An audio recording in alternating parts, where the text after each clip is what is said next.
Ooh, what's screen looks funky. Let me turn this around. I got a funky looking screen. I don't know if it's the green screen and what it's doing. I got on a greenish blue shirt. That must be what it is. Let me move around here. I'm seeing all kind of green screen artifacts, and I'm not trying to use a green screen. I don't know what's going on. Hey, Greg. I hope you're not disturbed, but I got a green shirt, a greenish blue shirt on, and it's trying to do a green screen on me or something. Let me see if I can move some things around here. Oh man. I don't know why that green screen is in the background. I got the wrong color shirt on. Hey Jeff, how are you? Let me go to the settings here. But I can see a green screen effect on here that I shouldn't be getting. Looks like it's showing parts of my pond in the background. I don't know why it's doing that. Yeah, I know it. I'm trying to fix that. And let me go on the green screen thing. I don't want green screen. I'm gonna tell there I go. Whew. I got it off now. It was using my shirt as a green screen. And I didn't really need that, that's for sure. Now is the screen and the volume okay now? Hey, North Carolina trucker, did you have your meeting and everything? Did it go okay down at FedEx?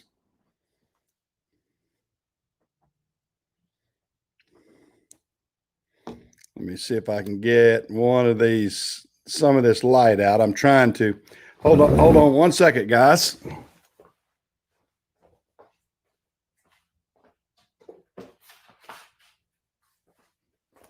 Let me put on this riser here a little bit, and I will try to get some of that glare out of my screen there. I think that's a little bit better there. Trying to straighten that out. Yeah, I don't know if I'm too high tech. It just, I was having difficulty this morning. I was trying to go in another, just through regular YouTube, and it was giving me an issue.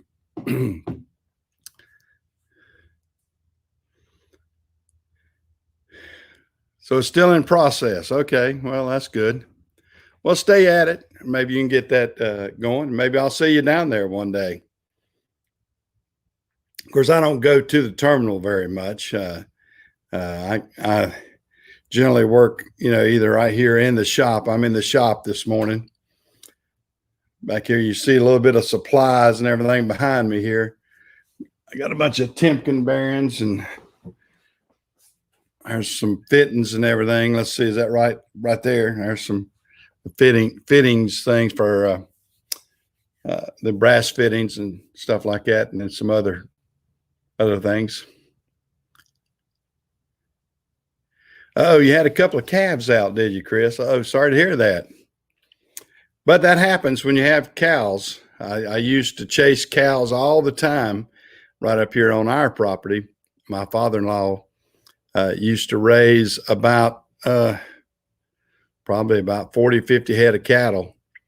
And it was always an issue sometimes, it seems like, to have to chase cows.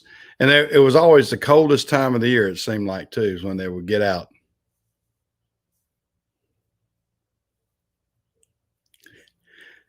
Yeah, I probably got more than that, I guess. I use this Husky. We use the Husky boxes a lot of times for just parts, to keep parts in too. I mean, they're a real good organizer for me. I have been able to buy them over the years.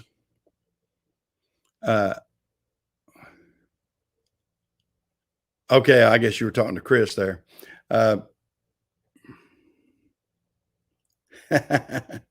Yeah, I used to have to chase them down. My father-in-law used to have Black Angus cows right here in the pasture, and we were forever, it seemed like, chasing them down in the wintertime. Yeah, I use on the other office, I've got nuts and bolts and everything in them, and this one, just different small parts supplies. I've got I guess I probably have more than 25 Husky boxes in the two shops. There's two over here that we're using. We've even got the casters off of them, so we got them lowered down. And let me show you. Jim has made them so we could put the chop saws on them. That's the metal chop saws. I'll move that around. Of course, there's some more down there too. They're inexpensive and a good way to organize. So I couldn't build the cabinets for what I can buy those. I don't think. Well, I mean, I guess I could, but you figure your time and your effort, and then you can modify them real easy too. So I kind of like them, and it's just you don't worry about when you get something like that. You don't really worry about the price, so to speak. I mean, some of these people, I mean, if I went out and if I had $10,000 in that, gosh, I'd be polishing it every day. But I don't have that kind of toolboxes. I've got usable toolboxes. Yeah, I've got a hydraulic line section. I've got right behind me here. Let me show you this. We can show you. Let me see if you see all the lines. We've got them hanging. We actually have some of those just hanging from the ceiling. And the guys, when they want them, they just grab them, and they got the different lines and everything that they use a lot. So we have those, like I say, we just have those hanging from the ceiling. You'd get banged in the head if you tried to go through here almost. But Jim and Larry have it organized good, so they can grab these things without it, having to look things up and all that. Of course, we have our parts house and everything too. But what we have here in the shop here, we keep all the hoses, the belts, the lines, different things that we know that we're going to have. We've got multiples of them hanging or positioned here, so the guys can get them pretty easy, and they don't have to go to my parts house. I mean, we know they're down here. I mean, some people may say that maybe that's not the best way to do inventory, but for us, it works. It works pretty good.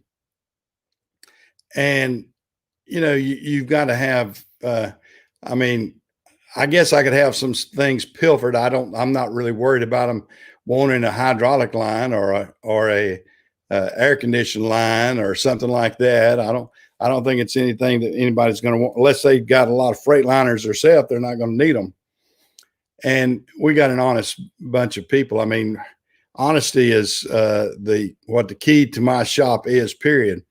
If I felt like my guys were dishonest with me, I'd be in bad shape. But we give them pretty free reign to go to the parts house, get what they want, get what they need, order it and keep it in stock. As long as we can keep affording it, that's what we try to do. Hey, CP. Yeah, you finally decided to get up early, huh? Yeah. Yeah. I just, start this. I've had this 9 o'clock time schedule for, gosh, almost a couple of years now, I guess. And it's worked pretty good for me. A lot of guys, it's a different time that other people don't use. And, out here on the live streams, you got to watch it. Hey, Kevin, how are you? Kevin, are you rolling today? I was watching Kevin's got, he's starting putting videos up there. So everybody ought to go out there and check out Kevin Lamar's videos too. You'll see his one video where he's showing all of his collection of stuff he's been storing. He's on the road so much. He he's been collecting parts and tools and everything for his truck. And I was kidding him yesterday or day before. I said, "You're going to have to get a bigger truck," because he had I mean, he had a room about the size of what I'm in right now, and there was Amazon boxes and Mac toolboxes. I mean, just their supplies and everything all over the place. And so he had a considerable amount of things to put in a truck. Uh,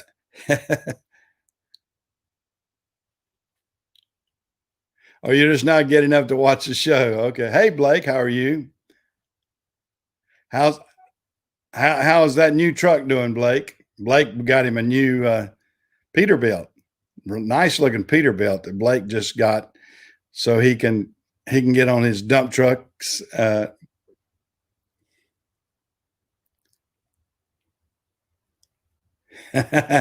Well, I wish I could avoid some electronic devices. Period. CP.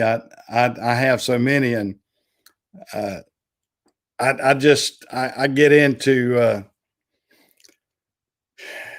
you're hung with the electronic devices. I mean, I've got so many.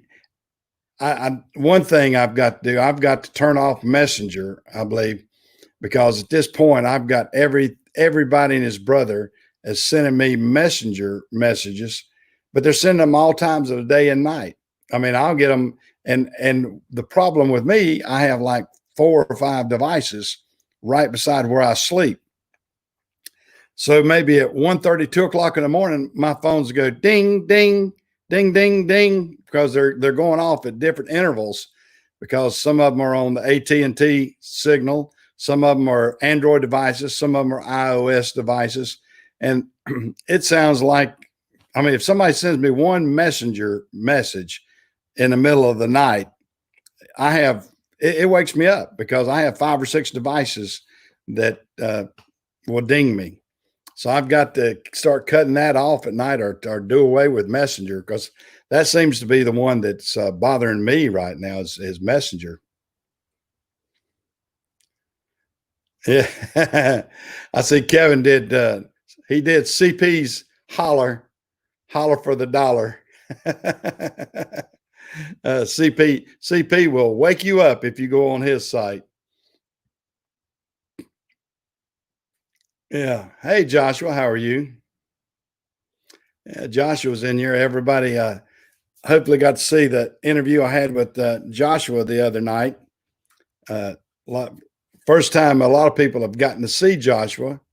He's an energetic young man. I think everybody is getting to know, uh, and he's wanting to get in this tool and trucking and all kind of this mechanical end. We might, I guess you might say that we're in. A lot of people that either in the trucking business, or handyman, and people with tools. That's more or less what we attract on this channel. Yeah, everybody's giving a good shout out to Josh. I think Josh he's turned into our mascot almost. Everybody seems to like Josh a lot. He, like I said, he's a real energetic young man, and I think everybody's really liking him. I had to let him go the other night. His mother, I could tell his mother was coming into the room and saying, "You need to get off. You need to quit talking on the computer." And so I told him, I said, "Well, not to get you in trouble, I better let you go." Yeah, I think he would. Yeah, if I had him down here, he could be a good parts store clerk. Uh, I have some energetic young men like that. I had one guy that was almost too ADD. He was he was all over. He was a good guy, but he was so ADD that he would, I don't know how you say it nicely. He would forget things, or he would get clumsy with things. So I would have paint spilled. I would have things dropped. He would just get in a hurry getting things, thinking the customer can't wait 2 seconds for him to get it to the counter. And he was good and still is. And he's getting a little more mature. He started young. He started when he was like 17, 18 years old and worked his way on up. And now he works for one of my customers. So he's a good young man. And like I said, very energetic like that too.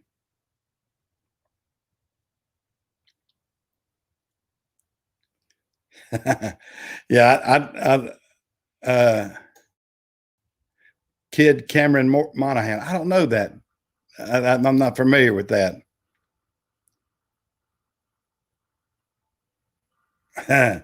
Yeah, yeah. If yeah, CP with CP's energy and Josh's energy, we'd be bouncing off the wall, wouldn't we? CP has a lot of energy too for a middle age man. I guess CP's in his. You're in your early 40s, I think, CP, but or late 30s. I can't remember. But CP has a lot of energy. Hey Jerry, how are you? Yeah, there's that parts guy that I had was he needed Adderall and he may have taken Adderall. I don't know. He that wasn't available when I was a little bit like that when I was young, but when you get to be my age, you've slowed down. You don't. I can't bounce around. Although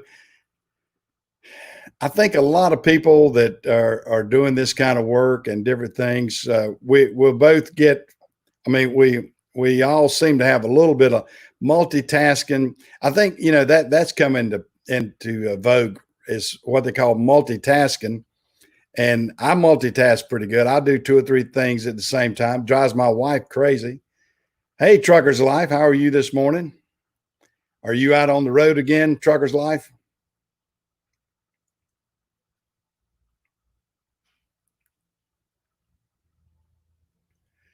Yeah, yeah. I'm not too much for putting people on the drugs. I would rather deal with anybody's hypertension, I guess, or wouldn't be hypertension. It'd be uh, like the attention deficit syndrome, whatever. Uh, I can deal with that better than I wouldn't want anybody drugged up, and sometimes people have been misusing that. They talk about kids would use that to so they could study better, more concentrate better, more for tests and things like that. So I'm not too much for that.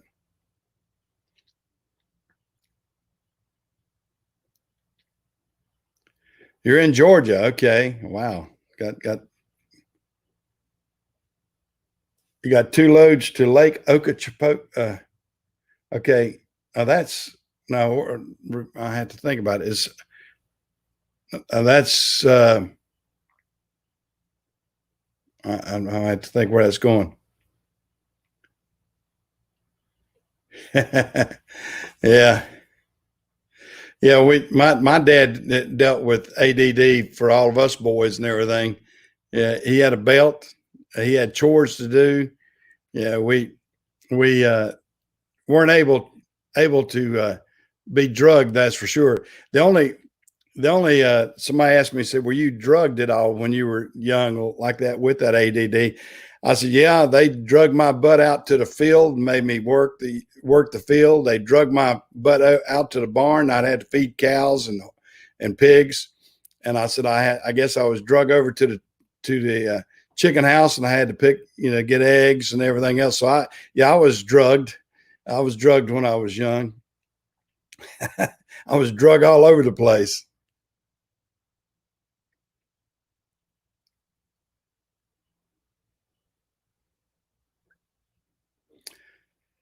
Yeah.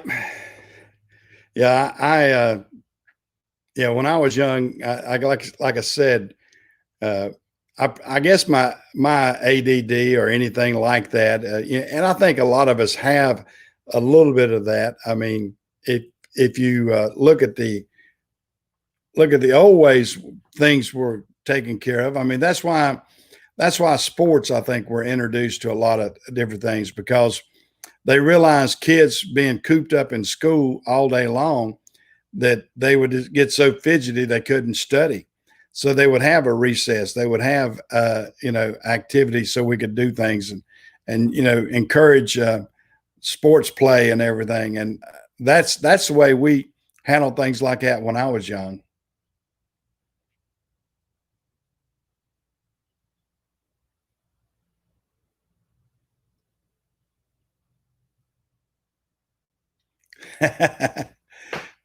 So the table got more of a beating than you did it, Chris?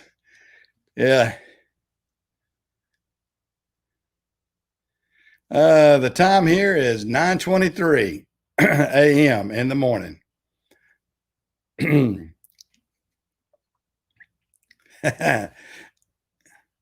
That's right, JC. We did. We worked all day too. I mean, there was no ADD when we were young because they worked us. They worked around it, and I guess that's the difference between generations and everything. I mean, we took care of everything. Now it's you know take care of it with a pill, and I really don't know if that's the best method or not. And I know probably for some it is, but to generalize just anybody with that, I think it's the shortcut that people are trying to take to solve the problem. And like I said, I don't think all of that is bad. I mean, I think being able to multitask and do other things is pretty good. Look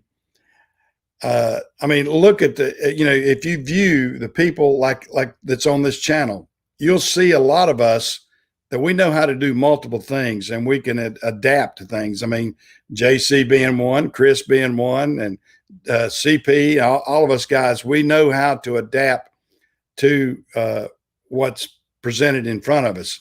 I have to adapt up here. I have to deal with drivers. I have to deal with trucks. I have to deal with a lot of issues at the same time.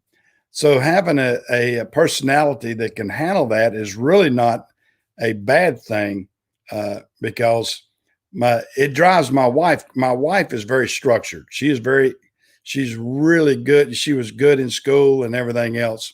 I've told before, my wife was valedictorian of her class. She was really good. She's really smart. Oh, I'm in a straight chair. I got to set up here a little bit.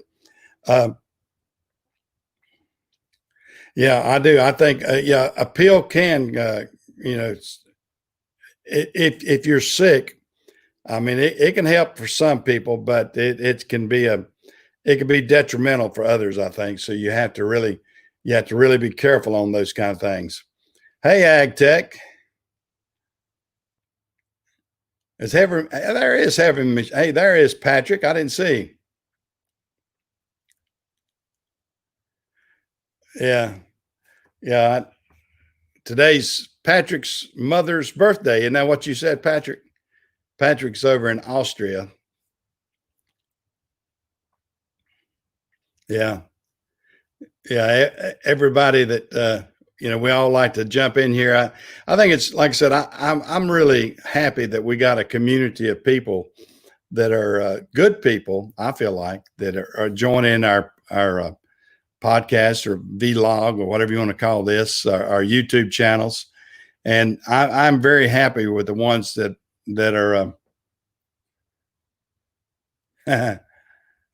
Oh man, yeah, yeah. Heavy machinery was okay. So right now it's 3 o'clock in the afternoon, but you were up to like 5 or 6 this morning, I think, on your time. Yeah, yeah. It could be. Oh, so you're doing the unboxing on the road? Yeah, that's part of your military training. Yeah, we've got a young boy that's working at our Napa store right now, and his grandfather works for me, and his grandfather got him to work for us, and he is really needing that military training. He's going into the military in September, but he is so unstructured right now. I hope through all this craziness of what's going on out here that they don't change the military to be so all we have is a bunch of pansies out there. But We will see, but military training and to get people structured sometimes is a real good thing. And I think anybody that's had that, I've had lots of military trained employees, and they are some of my best. They are some of my best because they follow normal instructions as opposed to some who just want to go their own, well, be rebellious, like what we're seeing out in society now. I don't, and somebody was asking me about the protest and everything, and what's different between this and back when I was young, when the Vietnam protests were, is there's a lot of different feeling between then and now. Right now, I think it bothers me that we got so many young, privileged white pansies out trying to stir up action between blacks and white, and it's really disturbing to see that right now. I don't like it. I don't like it.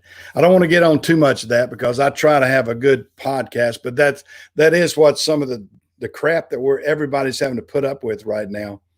And it's really disturbing. It's disturbing to me that that couple in St. Louis had their house raided and they took some of their firearms. And this is what a lot of us are worried about is our Second Amendment, and that is coming to fruition by this overzealous prosecutor that's wanting to take these people's guns and confiscate them. And for what reason, I don't know. I mean, they were just protecting their property. I mean, anybody that's seen that.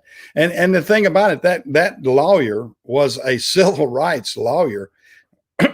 He was actually moved to that area because 90% of his customers were the downtrodden, the people that he was helping in the inner city. And instead, he gets inundated with these outside. I mean, I don't think they were people all from St. Louis. I think it was just these agitators that are moving around the whole United States that came in on him. And it was terrible.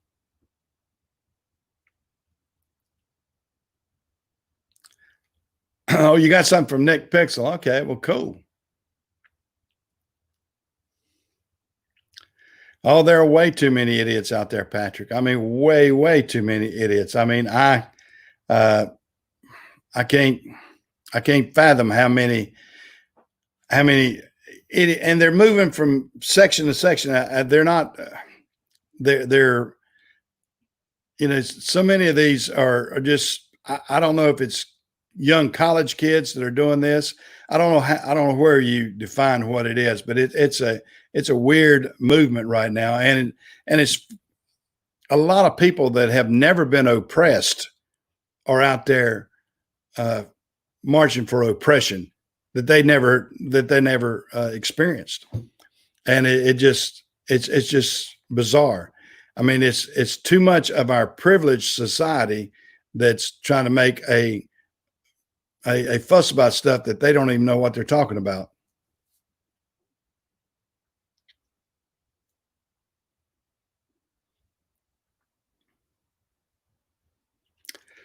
Yeah, and that's coming out. The BLM Marxist person. I mean, I had no idea that there was that lady that's in charge at the BLM is she. I mean, for one thing, she's not black.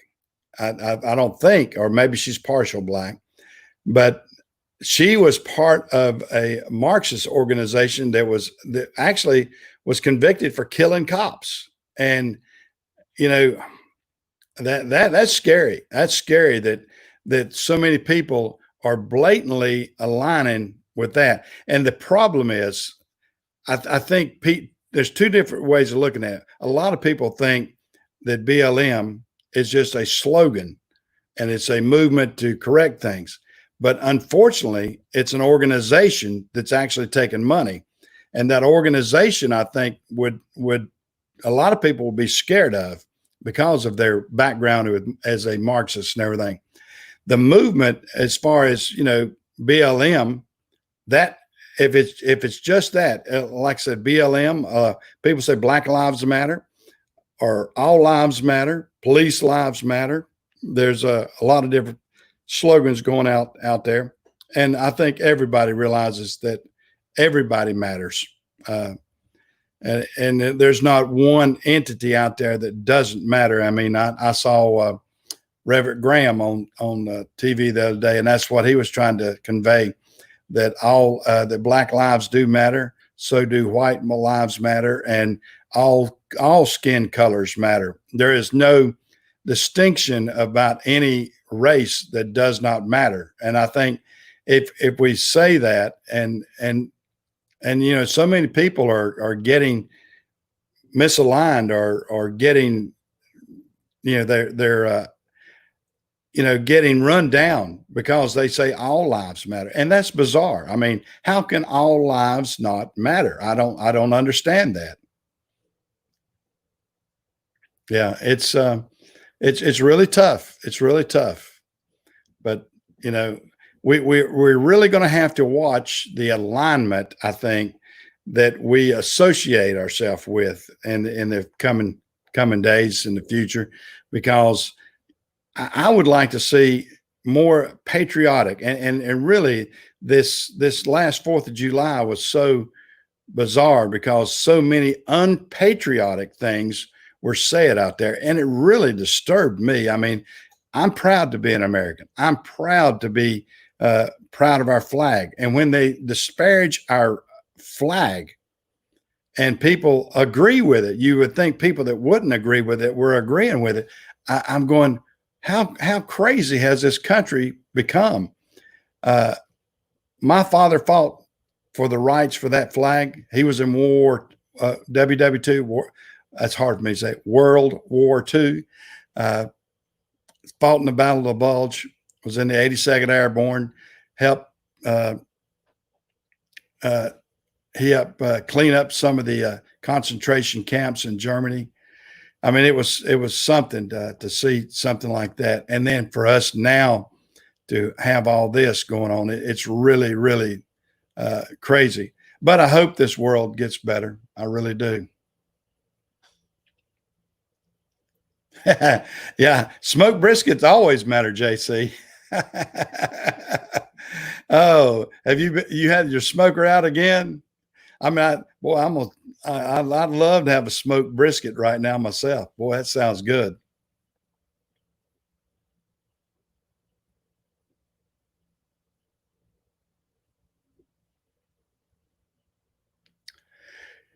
Yeah, we've created some real big problems out there, and it's really terrible. Yeah, and that's the thing that bothers me. To me, I think it has to be the militant end of it. When you say all lives matter, people don't like that. That the Black Lives Matter think we're disparaging them in some ways, and we're not. We're just saying, you know, I saw Martin Luther King fight and protest and get everybody straightened out on doing away with segregation. I mean, that was the big thing in the 60s. It was to not have segregation. And now with this Black Lives Matter and the new wave of things, they're segregating again. And I'm thinking, what's going on? I mean, why now are you wanting to be black only? Why now are you wanting to say we want this by ourselves? That's just tearing down the walls of what Martin Luther King built up. I mean, Martin Luther King fought as hard as he could so we could have equal rights at the lunch counter, so we could have equal rights in the schools. And the schools were, I mean, I came through that. I was in high school when they segregated the schools. And one of my good friends was the first black, and he just passed away about 3 or 4 weeks ago. He was the first black student in our school district here in my hometown. Now, he was ostracized. He had it tough, but most of his incoming class, I was in the 9th grade. Most of our class, we came around and we protected him as best we could. I mean, we would have some of the upperclassmen that would kind of pick on him, and he had it tough. He really had it tough. Then the next year, they completely segregated, and when they completely segregated the school, it was a lot better. I mean, the school worked better. The teachers and the students worked good together, but it was tough when it was just one. Gentleman's name was Harvey Patterson, and he unfortunately lost his life to cancer just about I want to say 2 months ago now. But it was unfortunate. But he was a very smart young man, and he was salutatorian of our class. I mean, he worked that hard. He was real determined to show that he was as smart as anybody else, that he could handle everything as good as anybody, and he did. I mean, he almost made our valedictorian. He got beat out just by, I think, a fraction or so of a point of being our valedictorian. So, very, very smart young man. Went on to be very successful and everything too. Hey, Trucking and Brokering Podcast. Yeah, how are you? I guess we'll need to check you out too. I guess if you got a podcast, we need to check out your podcast. I like to, all the guys, I mean, and if any of you guys out there have I don't know who has videos and doesn't, but I like to promote that when we can, because, we're a community, and I like to promote this community, and it's a very friendly community. We try to keep it clean. Yeah, we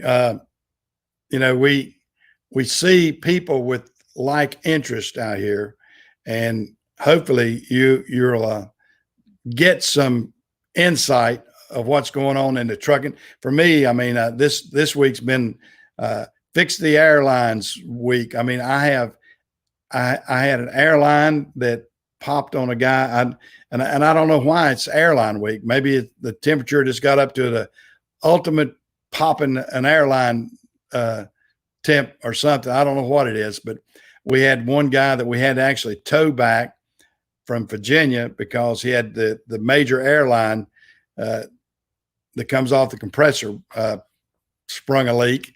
And we just serviced it like 2 days before. So it really wasn't anything that was noticeable or anything. And you never know when something like that's going to pop. And then we had one that a serpentine belt. I've got it out here right now. I could show you that. A serpentine belt let go and just wrapped around every pulley in it. So we're going to have bits and pieces of serpentine belt to pull off of that and get it squared up. And we checked, Larry, I had him to start checking the bearings and the compressors and everything else on to see if something seized up, but it doesn't appear it does. But we're going to go ahead and start replacing some idler pulleys and a few things like that before we put it back together. It's just one of those things.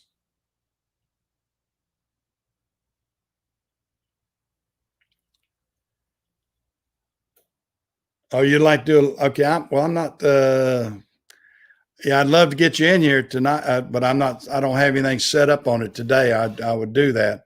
I'm on StreamYard, but I've got my laptop. I'm up here kind of half naked on this stuff. I don't have my mouse or anything. I got my banana way over there. I was going to have me a little snack after a while. But yeah, I got started late, and it was sort of aggravating trying to get going this morning. YouTube wasn't cooperating with my computer for some reason.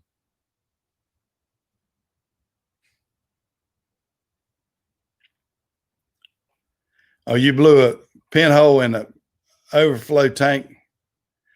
Wow. Yeah. Stuff like, I mean, and that's the thing about it. I was kind of chatting the other day with somebody else, and they were talking about tires, and we go through a lot of tires.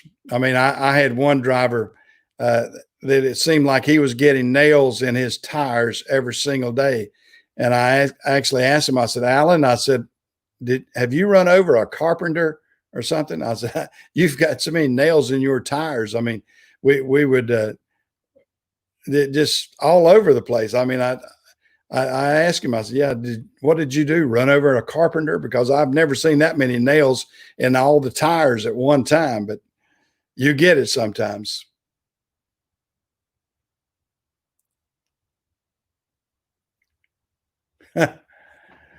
Oh man.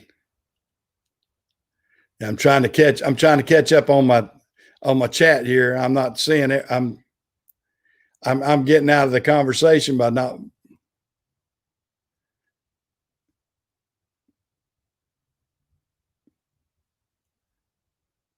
Yeah, so you had three lines to pop to, Jerry. Okay, yeah, it could be the heat. Yeah, because the temperature is getting up down here. I mean, the humidity is tough right now, and I guess it's sort of like the old weather thing. It's sort of like a barometric pressure and heat and everything else. I guess that could contribute to it.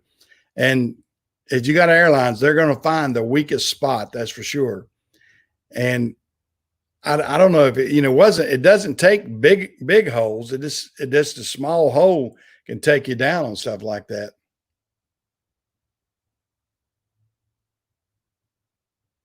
Yeah.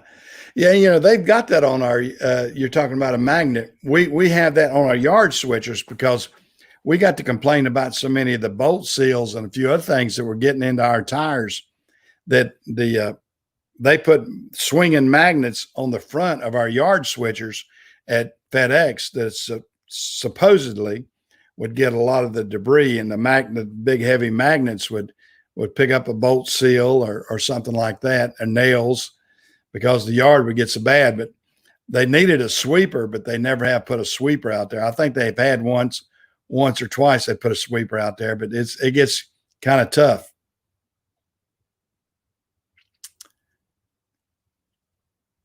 Did Everyday Fleet Tech get in here? I hadn't seen him yet. Oh yeah, now that's one thing. A cap. I don't run caps anymore, Kevin, because of that very reason right there. I had one cap that ended up costing me $5,000 because it did exactly what you're talking about. It took out the crossover between the tanks, and by the time they got through with the cleanup and everything else, FedEx charged me back because they had a cleanup. They charged me back either 5,000 or 7,500. I can't remember. I believe it was $7,500, and it happened up in Asheville. The driver was just going along, and like I said, a cap blew, took out the crossover, and you know, immediately the driver pulled off the road, and immediately the driver called 911. Instead of calling me and saying, "Hey, Mike, I got a fuel leak," I would have said, "Hey, cut this off, and then we can stop that." Instead of doing that, he called 911. When he called 911, every fire department all over came out. They drained my tanks. I had to tow the truck back in. Uh, there's all kind of stuff. It got to be a mess, and that's what they get, especially with a major carrier uh, like FedEx. And I think that was back when it was the RPS days, but they ended up charging me back $7,500 for that cleanup.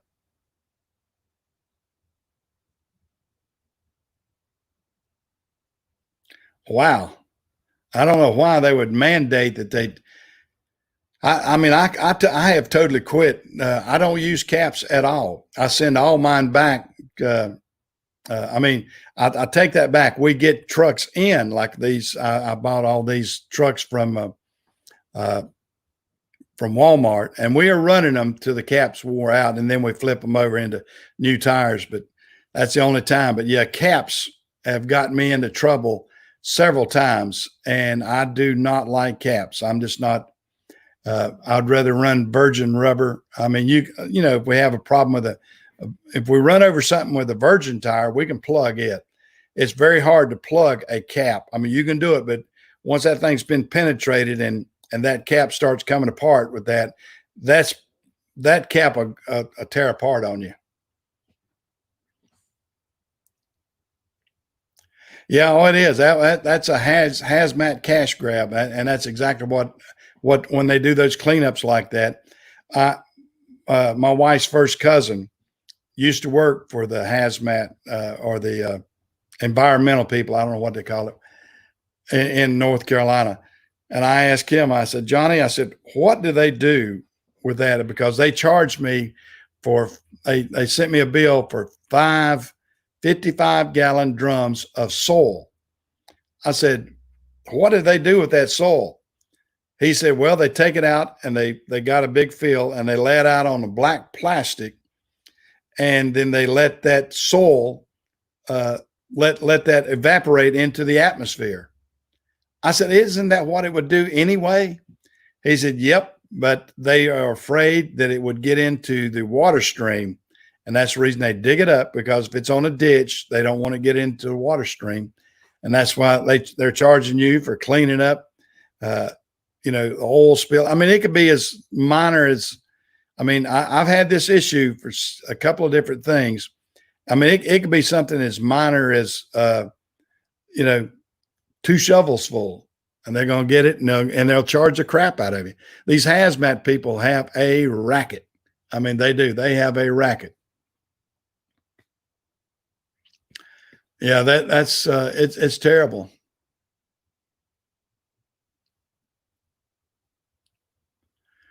Yeah, and I can't.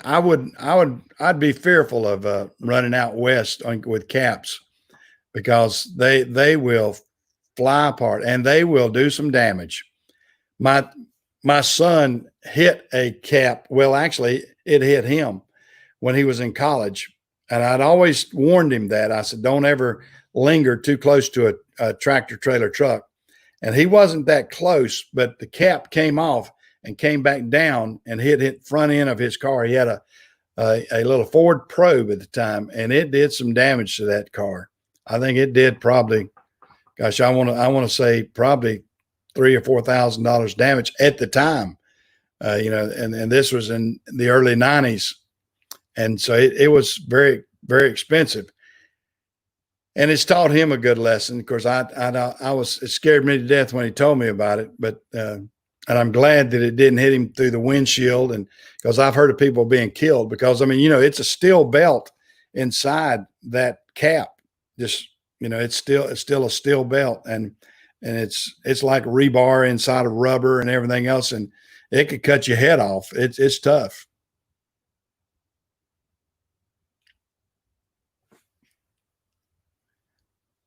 Yeah, heavy wrench. Oh, yeah, yeah. You were on heavy wrench last night. Heavy wrench. He stayed out. Gosh, I don't. I had to go to bed myself last night because heavy wrench was out there a good long whiles. I don't know what time he quit last night. I stayed on to about midnight my time, which is Eastern time. But I think he was still going after midnight. Him and Rust Belt. So they were having a good podcast.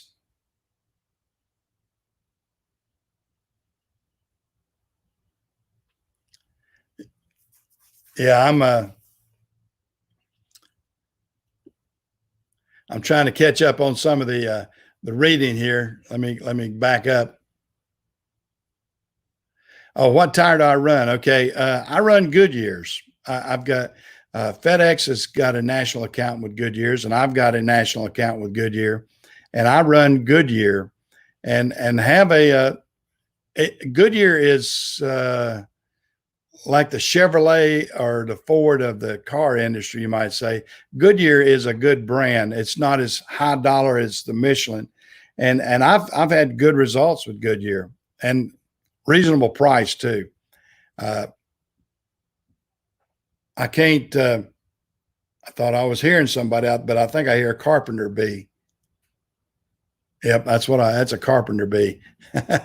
I'm over here in the shop, and we got a lot of wooden rafters, and then some of these carpenter ants or bees or whatever you want to call them. You can hear them burring sometimes. I believe I've got one burring close by. But there's my ADD jumping in there, guys. You have to excuse me. We were talking about ADD earlier, and I guess there's evidence. Squirrel. I got distracted with something I was hearing in the background. but Goodyear tires is what I use, and the Goodyears, uh, I like them. They've been very reliable, like I said, and very reasonably priced. And there's Goodyear dealers all around where I go, and because of my national account, I can call and have them repair a tire quicker than anybody else, and then it's billed back to me at my shop, as opposed to getting this ridiculous on the road fees that you get sometimes. I mean, it's still a little bit higher, but than my home base, but it works out good for me. I'm gonna get me a drink, guys. My throat's getting a little dry. Give me a break here. Let me walk up here to the fridge. I wasn't. Here we go. Here we go. I believe somebody's been on my Mountain Dews. I left Mountain Dews up in the fridge. I think some of the guys have welcomed the addition of Mountain Dews to the refrigerator. But I've used a couple of their waters and Gatorade, so I guess I'm even. Oh man, let me get down here, catch up on my comments and everything. I'm not using my mouse.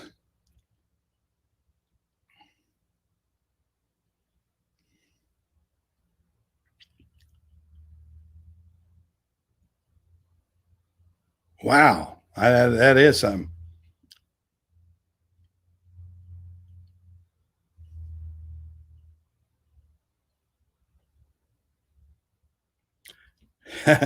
Well, I got a Mountain Dew, and believe it or not, I'm 69 years old.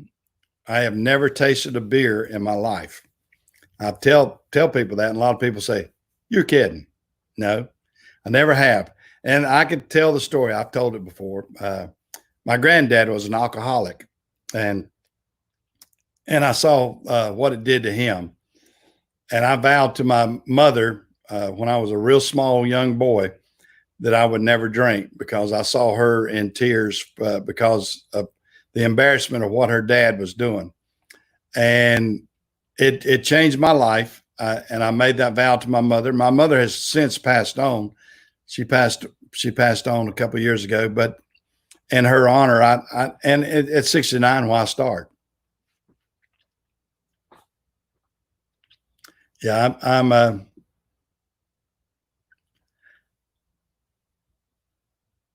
yeah.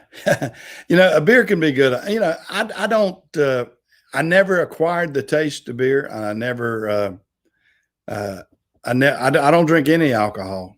Never have, never will. It's, I guess it's a conviction that I made to myself that I didn't want to do that. When I was young, I was always the designated driver. So I got to drive a lot of hot cars because they'd say, "Hey, Mike doesn't drink, let him drive." So I got to, when I was hanging out with my buddies, they would let me drive the fast cars that way. Yeah, I don't think I'm gonna start now, Tim. That's for sure. It's a little late for me to start with a habit like that. I don't think I will. Don't want to. I think, at this point, like I said, at this point in my life, I'm pretty well adapted to how I eat and drink and everything else. I don't need to change my lifestyle.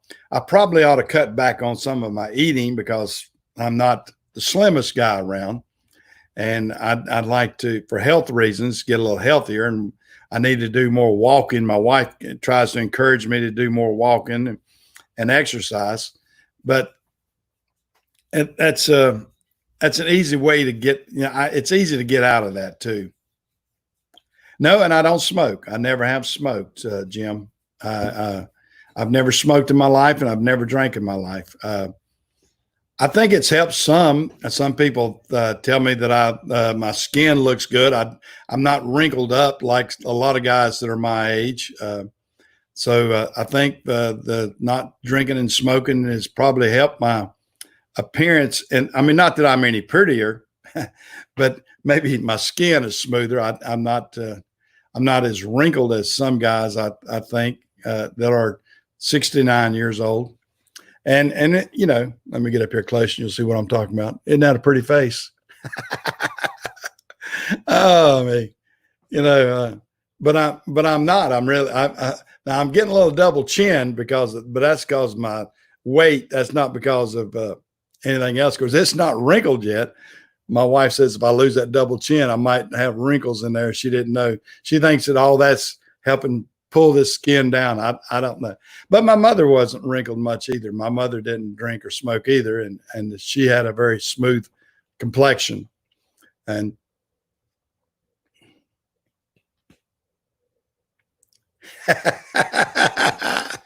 no, I don't think I'm as pure as a virgin snow.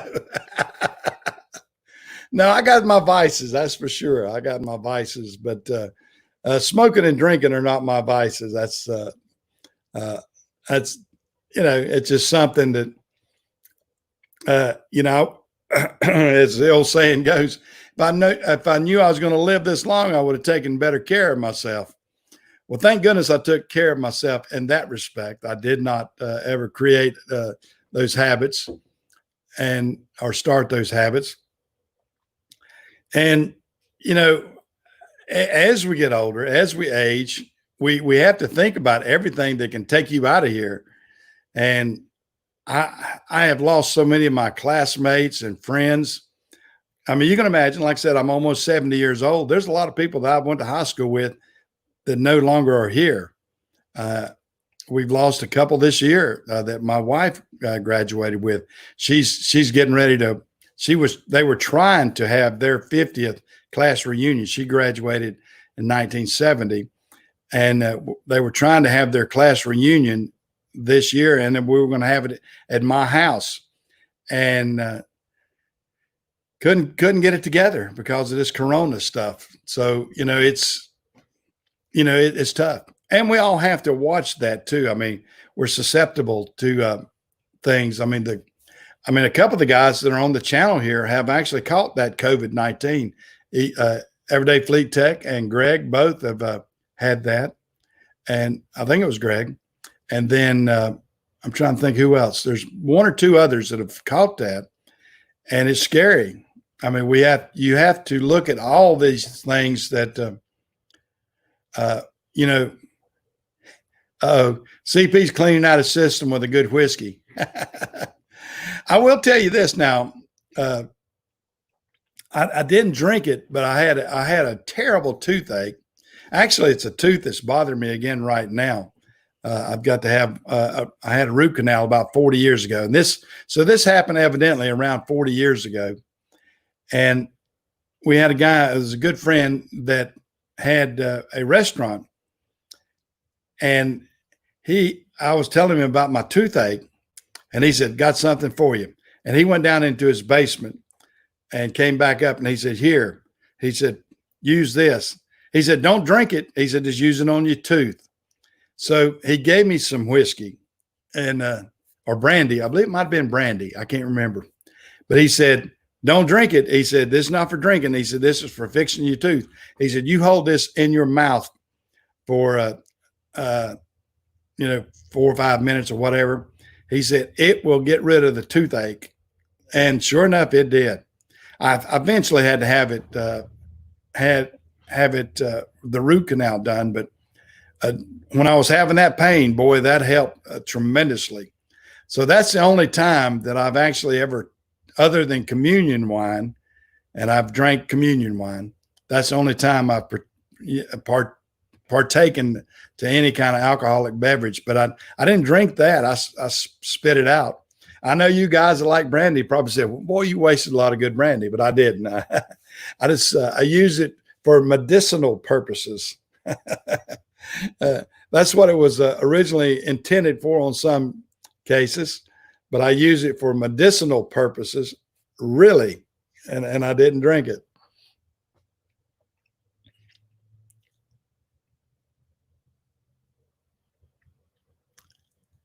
Yeah, I think Ralph. Yeah, I think Ralph is the other one I was thinking about that had COVID.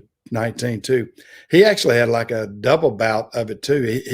He was in the hospital and then came home, and then they put him back in. I haven't seen Ralph in here lately. I hope Ralph's doing okay. Of course, now he's in California, so it could be that, you know, the time difference too is probably a lot to do with it. Sometimes I'll see him on here at night when I do a nightly podcast.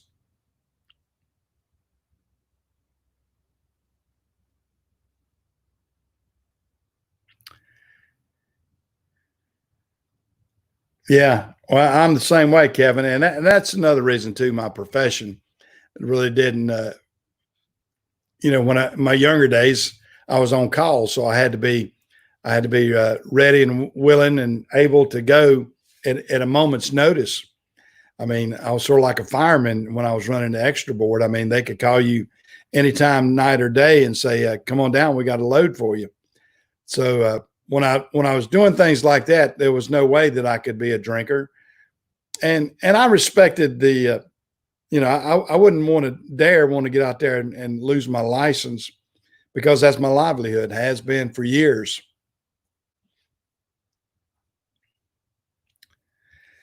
Yeah, I know the COVID thing it is really bad. It's bad. It's a bad disease, and plus now they politicized it, and our government is screwing with it now. And when you get politicians and money and everything else involved out there, they can really mess up something, and they have done that in the process. Uh, I mean, we need to be able to combat this, and I feel like they will. It's going to take a few years, and it may be something that we have to live with every single year going forward. I don't know, but we'll see. We'll see what happens there.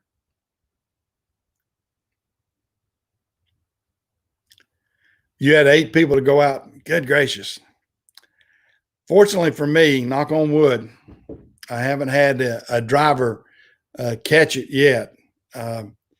I've been scared of that because it would put me in a bind if I lose a driver and he's having to be quarantined or gets really sick. Yeah, it is, Patrick. Everything is money and politics, and it's a money grab out there, and a power. It's a power grab too, as much as it is a money grab. And that's what's scary, is the fact that, you know, so many people are wanting power. And, you know, when you have people that will go at all costs to get power, it's dangerous, very dangerous. And we see that in every movement that we've got out there right now, as we're talking about the protesters and the BLM and the Democrats, the Republicans, everything that's going on is really tough right now, really tough.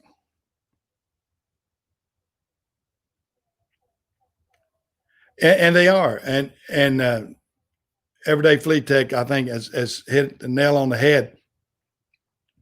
They are trying to make us socialists by being that. They're trying to, and I think a lot of people are seeing through that. We're not socialists. I don't think anybody wants to be a true socialist. I mean, it's terrible. Oh gosh, yeah, that Michigan governor is way crazy, in my opinion. North Carolina's governor is about as bad too. He has politicized this terrible. And you know, I want to be able to. I don't want anybody to get sick, and I take all precautions. I don't shake hands anymore. I do the old fist bump and that sort of thing. I wear a face mask when I think it's appropriate, and when I don't think it's appropriate, I won't.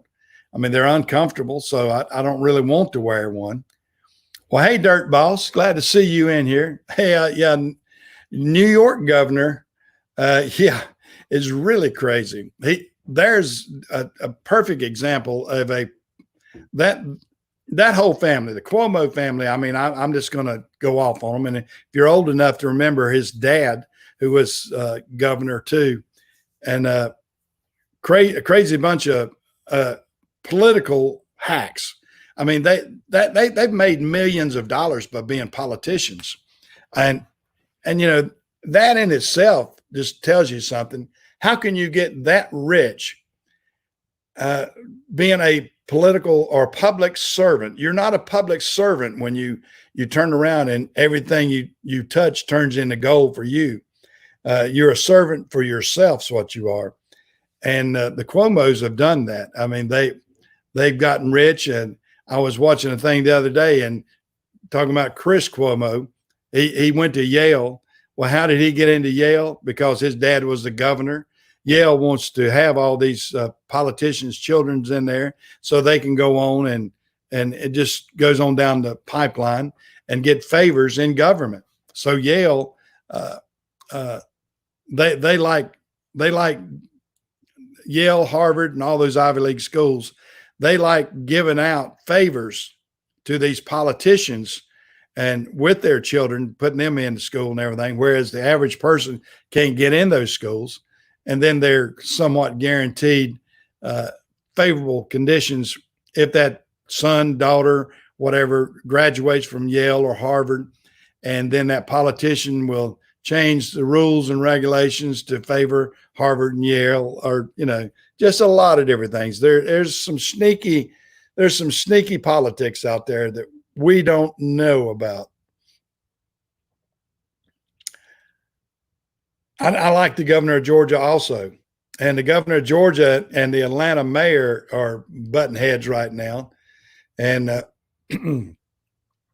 he brought the National Guard in to help clean up Atlanta a little bit. And then she got huffy about it, like she didn't need it, but she wasn't controlling it. You can't make your guys stand down and then expect to not have anarchy like they had. And it's pathetic when you've got you got these mayors that feel like their feelings are hurt, and it's all about their feelings as opposed to the being able to have the safety. I mean, look what happened into Atlanta, and they had that poor little girl got killed by the BLM movement out in Atlanta, which makes no sense whatsoever. And then that poor mother and dad were on the air talking about, all lives matter. And why did Black Lives Matter do that to their child? And it was really pathetic. I mean, then this is where we're seeing the militant part of that movement break away from the real meaning of that movement. And it's really tough. It's tough out there when we're getting the black on black crime that's not being addressed in Chicago and places like that. Where is BLM when that needs to be addressed? They're out there marching, trying to tear down statues. Makes no sense. So, they need to concentrate on helping where help is really needed, not out there just marching to be destructive. They're right now they're being destructive, and they're scaring people, and they're scaring people, good people, away from their movement too. So it's a terrible situation out there. It's not conducive of a safe America anyway. Oh yeah, I know. She's up for the Democratic VP. She's one of the front runners for that, along with Kamala Harris. And it's a crying shame that they cannot win on their own merit. They're kind of getting the backdoor treatment, because everybody knows if they vote for Joe Biden at this point, Joe Biden won't be president. He'll be a puppet for one thing, because he hadn't got sense enough to get out of his basement. And I try not to get too political, but boy, I'm gonna lay it out there how I feel. But we're in a tough situation. We don't have clean, definitive candidates that we need like we've had 40 years ago or 50 years ago, or we don't have a Kennedy Nixon. We don't have I'm trying to think who ran against Carter. Who ran against Carter? Well, he ran against Jerry Ford. That's who it was. Because Jerry Ford was actually never elected. Jerry Ford's the only president we ever had that never won an election, or or did he even run against or did Jerry Ford just run his? I can't remember, but Jerry Ford never won a political. He was brought in after Nixon, but he never won an election. Was never elected as president. So he's sort of unique. If you're a history trivia buff, that's the uniqueness with Jerry Ford. I know it. And that's what we're saying, Kevin. And Chicago's having children killed. And where are these people? Where are these mayors that won't? I mean, you're telling your police to stand down. You're telling your police to not do their job. I mean, yeah, there's been some incidents. There's been, I tell you, somebody laid it out the other day and it was very smart.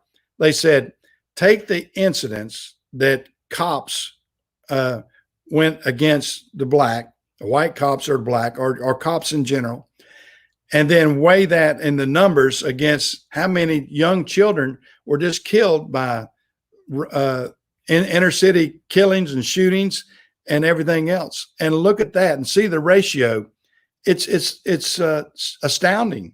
It's astounding how many young people have been killed with that, and not. And then you turn right around and you say, "Oh, this is the systemic problem." No, the systemic problem's over here where you're killing your own. There's the number way outweighs what has happened out here with the cops. Now, anybody in his right mind, there's not a person on this channel or anywhere that says that George Floyd was not murdered. I don't think there's any.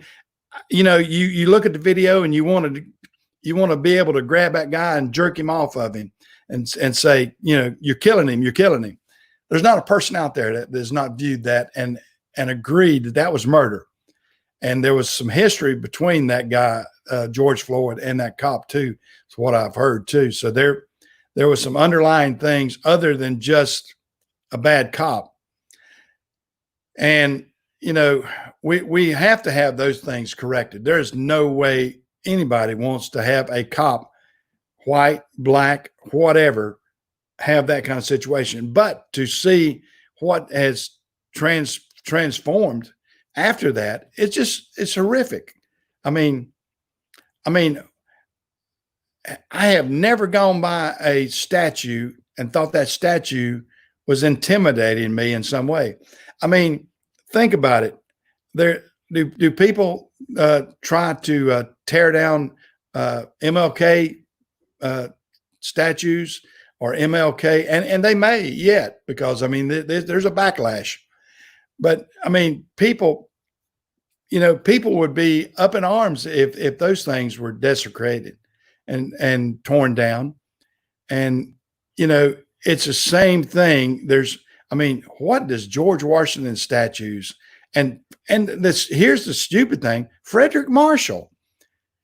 People that don't know that Frederick Marshall was the black abolitionist that tried to do, the Underground Railroad and do everything in history. That was a black man that helped clean. How that got mixed in with the mess. Somebody was just an ignoramus, in my opinion, that didn't even know their history to tear down Frederick Marshall's statue. I'm going, wow. I guess they're scared of granite. That's what they are. I guess granite must be intimidating these people, because it sure wasn't history, because the idiots didn't know their history.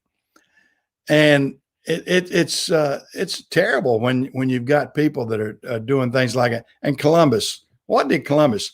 We can't hold. There's things that happen in every decades and every things that happened in 1960. My children shouldn't have to pay the price for. And it's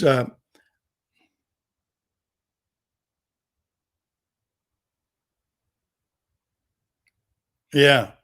Well, I tell you what, we got a lot of mindless zombies out there, Fleet Tech. I tell you, it's something. Yeah, that's a crazy thing about it. Yeah. Fred, I guess that would be the only thing. Frederick Douglass was a black Republican, but they don't realize that the Republican Party is who freed the slaves, not the Democrats, we got all these Democrats trying to run down the Republican Party, and the Democrats are the ones that started the KKK. The Democrats are the ones that introduced Jim Crow into the South.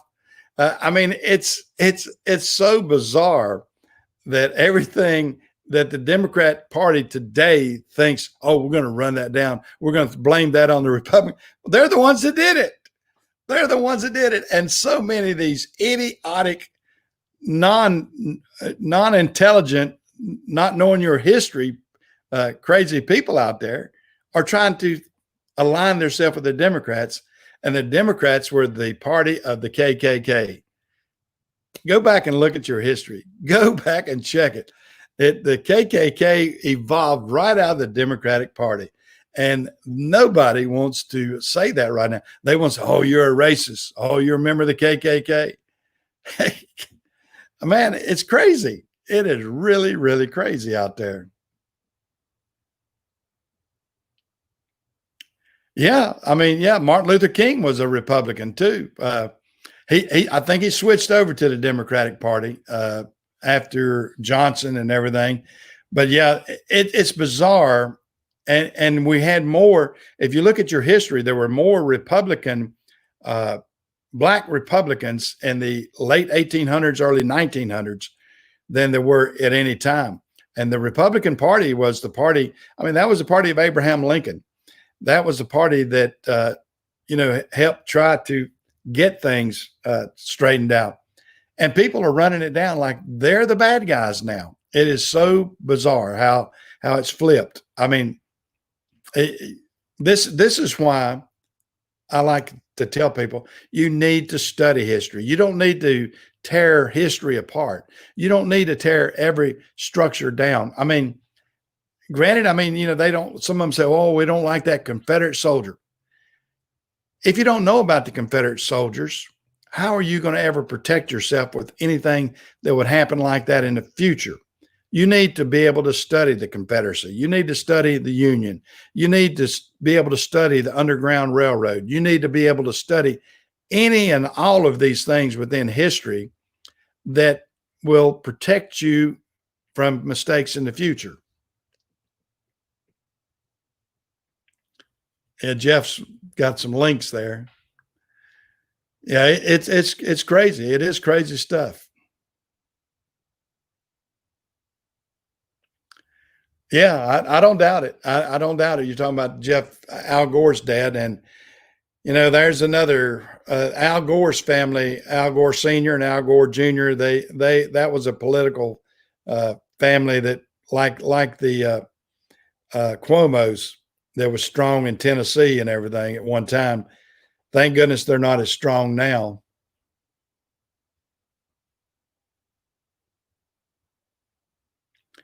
Yeah, I know it. That's what I'm saying. I mean, that's some of those situations that you hate to see carry on. I mean, our government is not designed to be a family business for people, but there's so many families that have made it into that.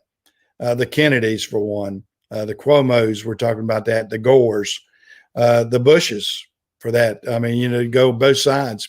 There's too many families that have made politics the family business. And they keep saying, well, we're public servants. Well, it's very suspicious when those public servants get richer and richer. And I'm talking both sides, Republican and Democrat. There is nobody immune to trying to get rich off there. I mean, there's I tell you what, go into if you want to see how political clout is, go into the state of West Virginia, and you'll see how Senator Byrd had his name on every darn thing up there. Now, he passed on a couple years ago, but before that, I mean, Senator Byrd's name is on roads, it's on bridges, it's on buildings. I mean, I think if anything came up for vote, they put Robert Byrd's name on something up there in West Virginia. And he was a Democrat, and he was also a Klan member. And people don't like to talk about that. He was praised so much at his funeral and everything by all these hypocrites that they didn't want you to bring up the fact that he was actually a grand dragon in the KKK at one time. Is what was said. And what do you say? What do you say? It is a strange world out there right now. A strange world.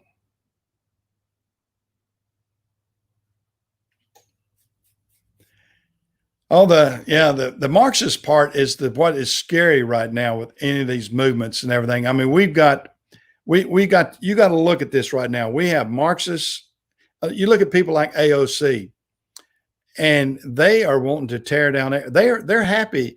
AOC was so tickled when the oil prices dropped to nothing, and the oil fields, the fracking had gone away in her opinion, and then cars were not on the road. She was tickled to death that the economy was collapsing. And how we have a politician like that. Of course, she's in a small district, and that's how she gets voted in. She's got them swooned up there. I hope somebody can get her butt out. But we've got socialists and Marxists right now that are trying to tear this government apart, and we've got to, as Americans, get group together and kind of clean it up. Boy, for not wanting to be political. I'm political as heck today. I apologize, but y'all got me on a rant. I'm on a rant, and I just can't. I can't get off of it. It's terrible that we have to be that way, but we're coming down to it in the next few months. I don't know what the average person's going to do, and I know that I'm going to try to vote with my mind and not my political party, because believe it or not, guys, I'm a registered Democrat, but I've been that way for 50 years. And people will say, "Oh my God, you're a Democrat and you talk like you are." Yes, I am, but I probably should be independent and not be affiliated with any party. But I registered that way when I was a young kid because the Republican Party was so weak in the state of North Carolina. But I don't vote that way. I vote with my mind, and I hope other Democrats do too. And it's a crazy thing.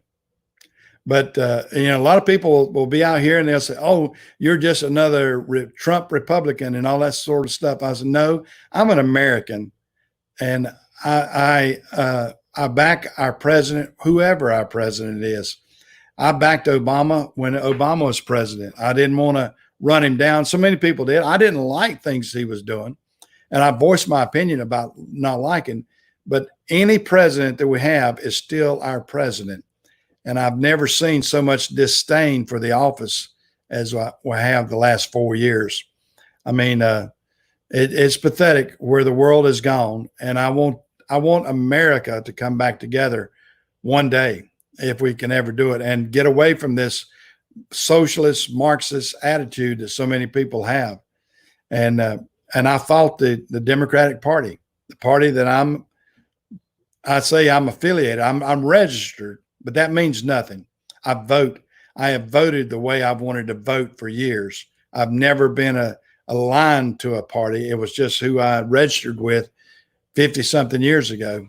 And I can run it down, and I can fuss at the Democratic Party because I'm aggravated with the Democratic Party is not the party it was. This is not John Kennedy's Democratic Party. That's for sure. John Kennedy's Democratic Party would probably be more aligned with what the Republicans are doing now. And that's the disdain I have for the Democratic Party right now. It aggravates me. So, I'm an American, and I'm wholehearted American.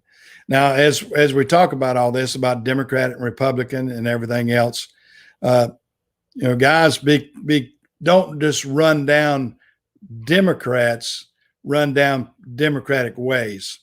The Democratic way, and it's an extreme left right now. It's what we got in the Democratic Party, and that's what it disturbs me. I mean, if it was middle of the road, when Kennedy was in the Democratic Party, Jimmy Carter did some good, but Jimmy Carter was actually probably the worst president we had in years because of the way the policy, he couldn't get his policies straight as far as, economically, he was the worst president we had in 40 years. Good man. I think at heart, Jimmy Carter is a good man. And I think he tried to do right, but no way. And then Bill Clinton was a whole different proposition there. I mean, Bill Clinton, him and Hillary, that's I didn't think they were as bad as they were when they first went in, but the deeper and deeper they got, people saw how it evolved, and it really was a strange couple, strange couple. So it's terrible. Yeah, and that's what it is. It's doing nobody any good. I mean, if we would have some more centrists, people, the middle of the road, and they're not that far apart. And I remember years ago that, I mean, you know, Republicans would vote for Democratic bills, vice versa. Right now, it doesn't matter. You could vote for a new stop sign, and if the Republicans brought it up, the Democrats would vote against it. If the Democrats brought it up, the Republicans would vote against it. I mean, that's how divided we are right now. I mean, they couldn't vote on a stop sign if you put it out there. And we as a nation are really hurting because of that. So it's terrible. It's terrible, I think. Yeah, I mean, you know, and we're talking about, you know, political hacks and political parties, and yeah, Bush and Clinton are good friends and all that sort of stuff. And it goes to show you that was you know, that's the old school political guys. And hey, Tim, I hadn't seen you in here.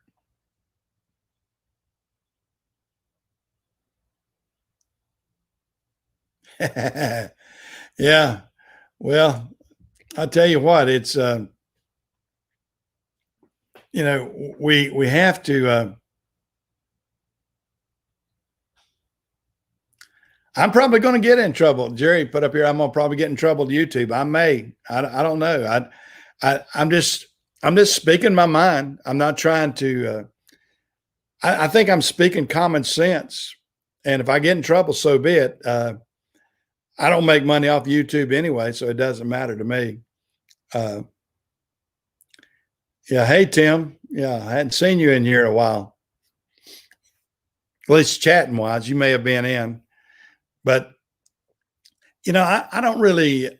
What I'm saying, I think I hope a lot of people are thinking out there. I'm not trying to paint a picture of any anarchy. I'm afraid for America is what I am. I'm afraid for what it's going to be. I mean, I'm afraid for my children and grandchildren. Like I've told you, I'm almost 70 years old. I'm 69, 69 in a month, I guess you might say. And you know, my years are limited. You know, I'm not going to be out here as long as the rest of you guys, but I would like to, you know, give my opinion of what's going on and how I see it as a man of my age, and how I hope that it will turn around. I mean, I feel like I've seen enough and seen some things that a lot of you have not seen. I lived through the civil rights in the 60s. I mean, I was a young teenager and everything. And I saw, you know, just close by here in Winston-Salem, that's where you had the sit-in where the black students of Winston-Salem, I believe it was Winston-Salem State, that they sat in that in the news. I mean, was it a Rose's store? I'm trying to think. Wasn't Rose's. Well, anyway, is one of the stores that they did the lunch counter sit in. And so there's a lot of things that came about, and those were peaceful protests. Those were peaceful protests. And those are the things that I would like to have seen anybody protest like that. But people don't want to do that now. Now they want to come at you with sticks and guns and rocks, and some of them are tickled to death that they're making them put on masks because we got all these lily white college kids and I want to say silver spoon kids. I don't know so much if it's college or just privileged kids out there taking advantage of the situation, and they've got nothing better to do. It's terrible. It is really terrible. And hopefully somebody out there will see the light and see that we need to straighten some of this out. I don't know if they will or they won't. I mean, time will tell. I mean, it's tough. It's tough to see the U.S. torn apart. I don't like it at all. I mean, to give you, for instance, and I hope this never happens to Savannah, Georgia. Savannah, Georgia is built around history. You know, Savannah, Georgia, their biggest tourist thing is you get into buggies and you ride around, and they'll take you all the different blocks and they'll go through history with you. I mean, it's history all the way from the time the America was settled all the way through, and they got these beautiful statues down there in Savannah. And I would hate to see anything torn apart with Savannah. I mean, there's people down there that would probably like to tear them down, and they're beautiful monuments. And once you hear the history of how everything evolved, along with that as a storytelling event, it makes history open up to you, and you can picture these things. And you know, it's terrible to see things being destructive, and that's what really, really bothers me.